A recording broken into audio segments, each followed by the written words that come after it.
हिमाचली टोपी, मफलर व स्थानीय आराध्य सिद्ध बाबा बालकनाथ जी के स्मृति चिन्ह से सम्मानित करें, अभिनंदन करें।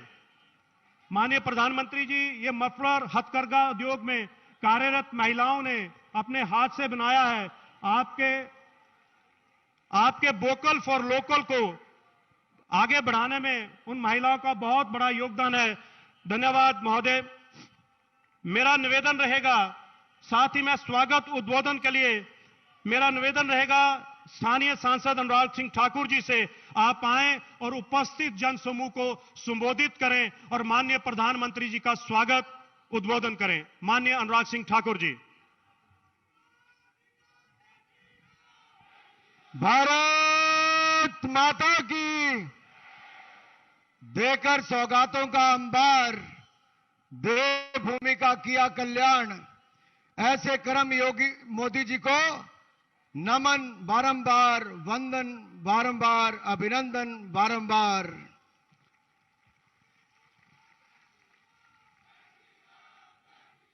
दुनिया के सबसे लोकप्रिय नेता, करोड़ों दिलों की धड़कन, भारत के यशस्वी प्रधानमंत्री परम आदरणीय नरेंद्र मोदी जी का मैं देवभूमि, वीरभूमि हिमाचल प्रदेश के हमीरपुर संसदीय क्षेत्र के सौगान में आप सबकी ओर से और अपनी ओर से बहुत बहुत स्वागत अभिनंदन करता हूं।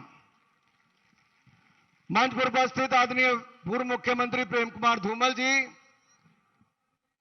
आदरणीय अविनाश राय खन्ना जी प्रदेश के प्रभारी, भारतीय जनता पार्टी के सभी लोकप्रिय प्रत्याशी, आदर के योग्य मेरे भाई और बहनों और मीडिया से आए हुए मेरे प्रिय मित्रों,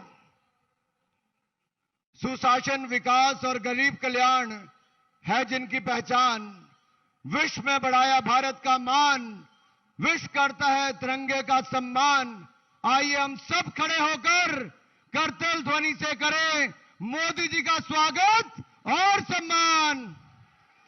स्वागत है जी, स्वागत है, स्वागत है जी, स्वागत है, स्वागत है जी, स्वागत है, स्वागत है जी, स्वागत है। आदरणीय प्रधानमंत्री जी, फरवरी 2014 को आप इसी सुजानपुर के चौगान में एक बहुत विशाल जनसभा को संबोधित करके कहा था कि आपको प्रधानमंत्री बनने का अवसर दें, आप देश से भ्रष्टाचार को मिटाएंगे, हिमाचल को रेल नेटवर्क से जोड़ेंगे, पूर्व सैनिकों को 1 रैंक 1 पेंशन देंगे, किसानों की आय को बढ़ाने का काम करेंगे। आज 8 वर्ष हो गए, मैं आप सबके सामने खड़े होकर कह सकता हूं, भ्रष्टाचार मुक्त शासन किसी ने दिया है तो नरेंद्र मोदी जी की सरकार ने दिया है। गरीबों के कल्याण के नए आयाम स्थापित किए हैं। भानुपुरी बिलासपुर रेलवे लाइन हो, बद्दी की रेलवे लाइन हो, दौलतपुर चौक तक ऊना से रेलवे लाइन पहुंचाने की बात हो, या वंदे भारत एक्सप्रेस हिमाचल प्रदेश से चलाई तो नरेंद्र मोदी जी ने चलाई है। आपका बहुत बहुत धन्यवाद है। 1 रैंक 1 पेंशन देकर, 1 रैंक 1 पेंशन देकर आपने सैनिकों का सम्मान किया। कारगिल के युद्ध में आपने जाकर सेना का मनोबल बढ़ाने का काम किया। सैनिकों को आप अपना परिवार मानते हैं, तभी तो मोदी जी हर दिवाली बॉर्डर पर सेना के जवानों के साथ मनाते हैं। किसानों की आय बढ़े, दुनिया भर में खाद के दाम 3 गुना बढ़ गए, यूरिया के दाम बढ़ गए, लेकिन हिंदुस्तान के किसानों पर बोझ नहीं पड़ने दिया। मोदी जी ने 2,30,000 करोड़ की सब्सिडी इस साल दी है ताकि गरीबों के ऊपर बोझ ना पड़े, और पीएम किसान सम्मान निधि के 6-6 हजार रुपए आपके खाते में डालने का काम भी मोदी जी ने किया है। मेरे भाई और बहन, जिए जवान जिए किसान, इसी मूल मंत्र के साथ आपने आगे बढ़ाया है। मित्रों, 2014 से पहले गरीबों की हालत क्या थी देश में?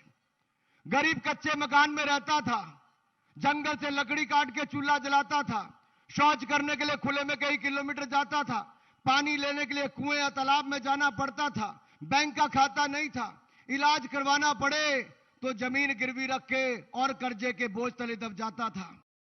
गरीब मां का बेटा, जमीन से जुड़ा हुआ कार्यकर्ता जब देश के प्रधानमंत्री बनते हैं तो क्या होता है? 3 करोड़ 22 लाख लोगों को पक्के मकान बनाकर दे दिए, हर घर हर गांव तक बिजली पहुंचा दी, 4-4 एलईडी के बल्ब दे दिए, हर घर को शौचालय बनाकर दे दिया, हर बहन की रसोई में गैस सिलेंडर और चूल्हा पहुंचा दिया, बैंक खाता खोल दिया, आपदा के समय 1500 रुपए मदद कर दी और इलाज कराने के लिए आयुष्मान भारत योजना में 5-5 लाख रुपया 60 करोड़ लोगों को देने का काम भी किया है। प्यास भी बुझाई, हर घर को नल से जल देने का काम भी किया है तो मोदी जी की सरकार ने किया है। मित्रों, ये विकास की रफ्तार है, फिर भाजपा सरकार है, फिर भाजपा सरकार है। सांस्कृतिक धरोहर को बचाने और बढ़ाने का काम, भारत के गौरवशाली इतिहास को गर्व भी करना और आगे भी बढ़ाना। सोमनाथ मंदिर दिव्य और भव्य बनाने का काम किया, दिव्य और भव्य सोमनाथ धाम हो, दिव्य और भव्य काशी विश्वनाथ धाम हो, दिव्य और भव्य केदारनाथ धाम हो और अब दिव्य और भव्य अयोध्या धाम के साथ भव्य राम मंदिर का काम भी पूरा होने वाला है। यह आस्था के केंद्रों के साथ अर्थव्यवस्था खड़ा करने का एक अद्भुत काम प्रधानमंत्री मोदी जी आपने किया है और हिमाचल प्रदेश के भी धार्मिक स्थलों के पास अब 12,000 करोड़ रुपया खर्च करके आधारभूत ढांचा और सुदृढ़ किया जाएगा और लाखों लोगों को रोजगार स्वरोजगार के अवसर देंगे। करतारपुर कॉरिडोर से लेकर हेमकुंड साहिब के आपने रोपवे तक लगवाने का काम किया है। लेकिन जहां मैं हिमाचल की बात करता हूं, हमारे भाग्य तो तब खुले जब आप देश के प्रधानमंत्री बने और हिमाचल में जयराम जी के नेतृत्व में सरकार बनी। इससे पहले आपने प्रधानमंत्री जी दिया था, लेकिन हिमाचल की कांग्रेस की सरकार रुकवाती थी। आपने दिल खोल कर दिया, इन्होंने विरोध किया, आपने काम दिए, इन्होंने रुकवाने के काम किए। जो कांग्रेस की डबल इंजन की सरकार ने हिमाचल प्रदेश का विशेष राज्य का दर्जा छीन लिया था, अटल टनल का काम रुकवा दिया था, औद्योगिक पैकेज को कम करवा दिया था। आपके प्रधानमंत्री बनते हिमाचल प्रदेश के, मैं कह सकता हूं, सौगातों का अंबार लगा, अटल टनल का काम पूरा हो गया, विशेष राज्य का दर्जा भी प्रधानमंत्री मोदी जी ने हिमाचल को फिर दे दिया और bulk drug park, medical device park जैसे देकर 30,000 करोड़ का निवेश आएगा, 40,000 से लोगों को रोजगार मिलेगा। ये मेरे युवा साथियों के लिए मोदी जी ने किया है, इनका बहुत बहुत धन्यवाद करना चाहता हूं। मित्रों, पहाड़ी राज्य में रेल तो नाम की बात थी, ऊना से दौलतपुर चौक तक भी पहुंचा दिया, भानुपल्ली बिलासपुर का काम भी तेज गति से शुरू करा दिया।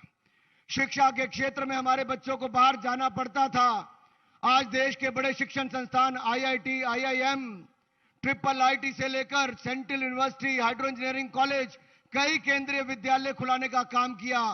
तो पहले केवल 2 मेडिकल कॉलेज थे 70 साल में, आपने 4 और नए मेडिकल कॉलेज हिमाचल को देने का काम किया।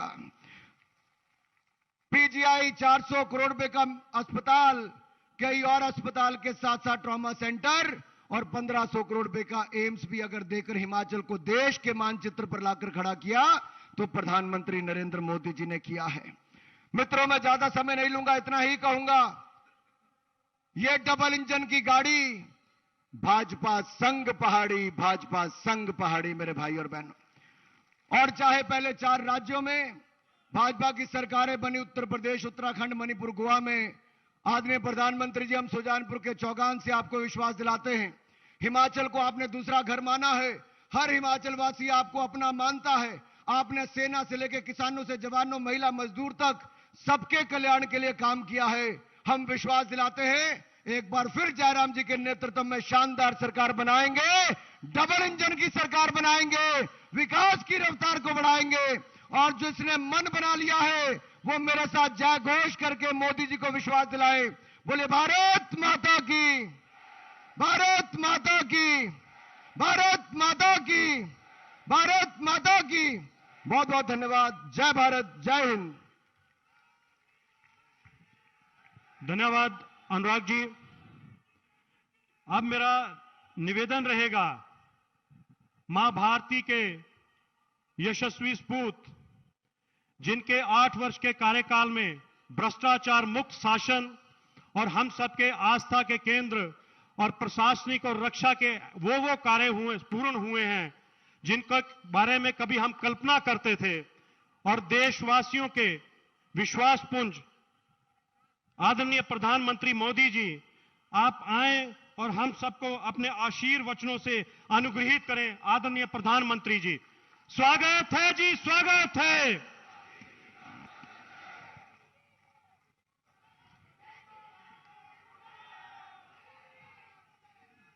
भारत माता की, भारत माता की, भारत माता की। तुहां सारे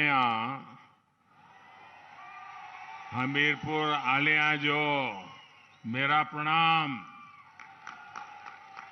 अज मिंजो तुसा सारे लोकां दा आशीर्वाद लेने का मौका मिला।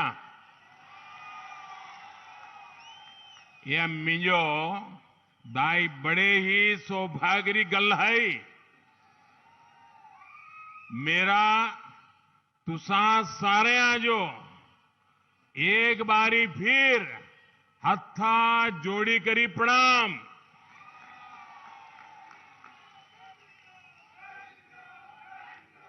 गौरी शंकर भगवान, गसोता महादेव,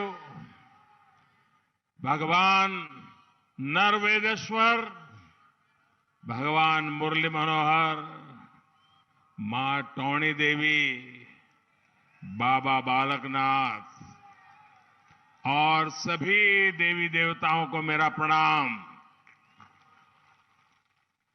भाइयों और बहनों, हमीरपुर के साथ साथ बिलासपुर, ऊना, कांगड़ा से भी आप सब बहुत बड़ी तादाद में यहां आए हैं। हम सबको आशीर्वाद देने के लिए आए हैं। मैं आपका आभार व्यक्त करता हूं। उसके साथ साथ टीवी के माध्यम से, मोबाइल फोन पर ऑनलाइन जो भी साथी जुड़े हैं उनका भी मैं अभिनंदन करता हूं। साथियों, आपने हमारे लिए इतना समय निकाला। हम सभी सुजानपुर के लोगों के, हिमाचल के लोगों के बहुत बहुत आभारी हैं। साथियों, एक कार्यकर्ता के रूप में अनेक बार इस पूरे क्षेत्र में मुझे भ्रमण करने का, यहां को समझना, यहां की समस्याओं को समझना, यहां की शक्ति को समझना, अनेक परिवारों के साथ उठना बैठना, यानी ये मेरे जीवन का एक क्रम था। मेरा सौभाग्य रहा गुजरात के मुख्यमंत्री के रूप में भी यहीं पर इसी चौगान में मुझे आपके आशीर्वाद प्राप्त करने का अवसर मिला था। अभी प्रधान सेवक के रूप में फिर एक बार आपसे आशीर्वाद लेने आया हूं। हमीरपुर की यादें अनगिनत यादें हैं, लेकिन अणु में जो पंडितादी हट्टी है, वहां की बेसन की बर्फी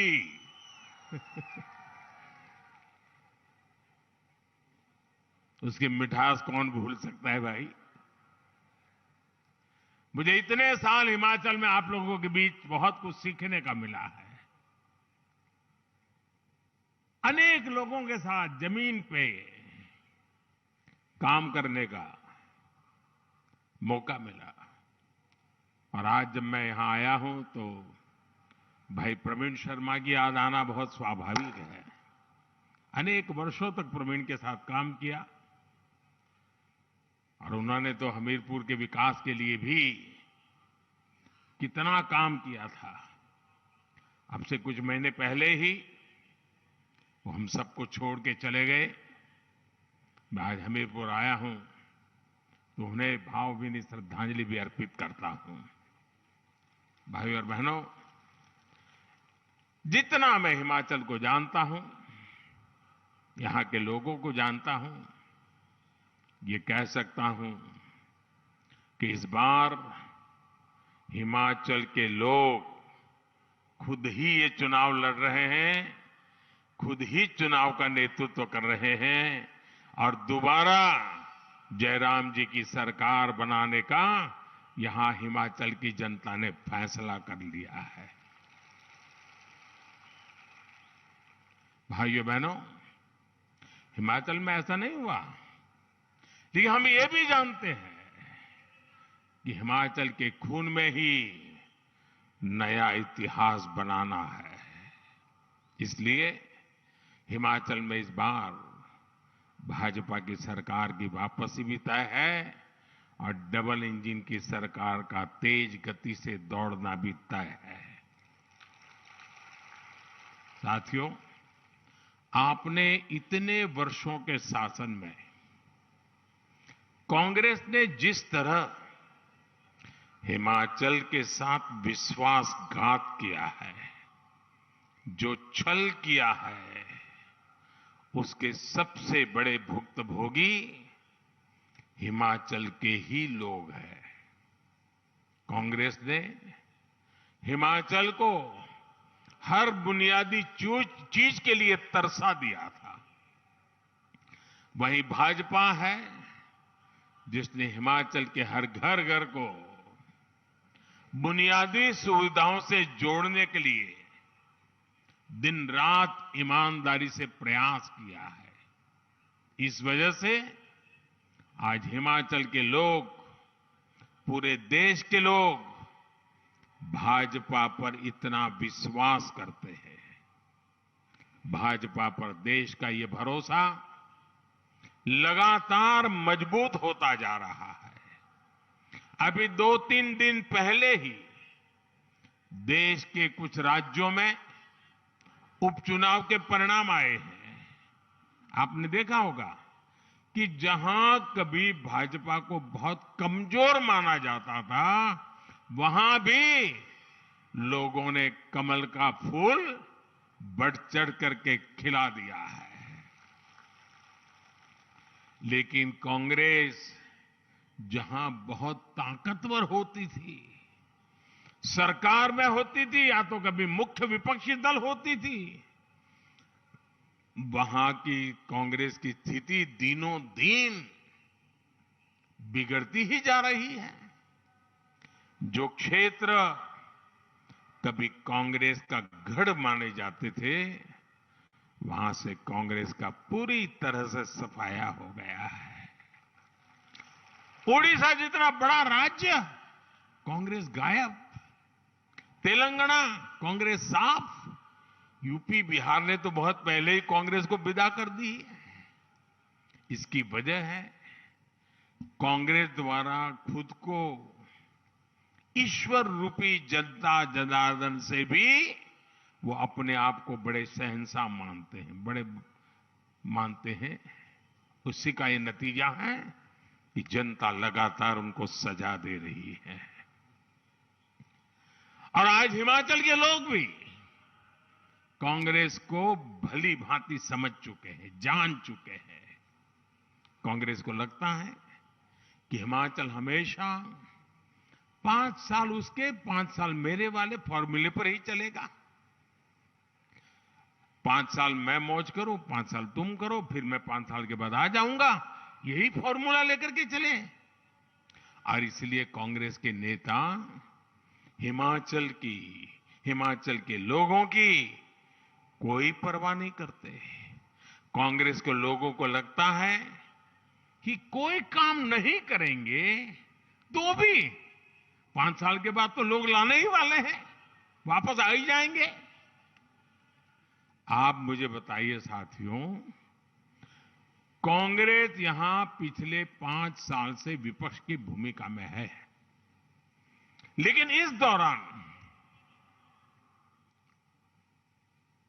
दिल्ली से कांग्रेस के ऑल इंडिया लीडर लोकसभा चुनाव के प्रचार को छोड़ करके क्या कभी आपका हाल पूछने के लिए आए थे क्या? कभी आए थे क्या? कभी आपका हाल जानने के लिए आए थे? कभी कोई मुसीबत आई तो वो आपके पास आए थे?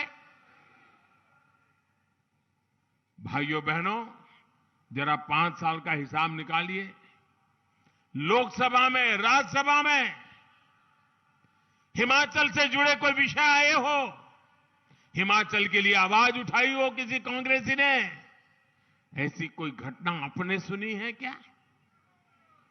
भाइयों बहनों, आपकी चिंता इनको 5 वर्षों तक इसलिए नहीं आई क्योंकि इनको भरोसा था कि हिमाचल तो 5 साल के बाद कुर्सी दे ही देता है, मेहनत करने की क्या जरूरत है, लोगों की परवाह करने की क्या जरूरत है, रिवाज है, काम हो जाएगा।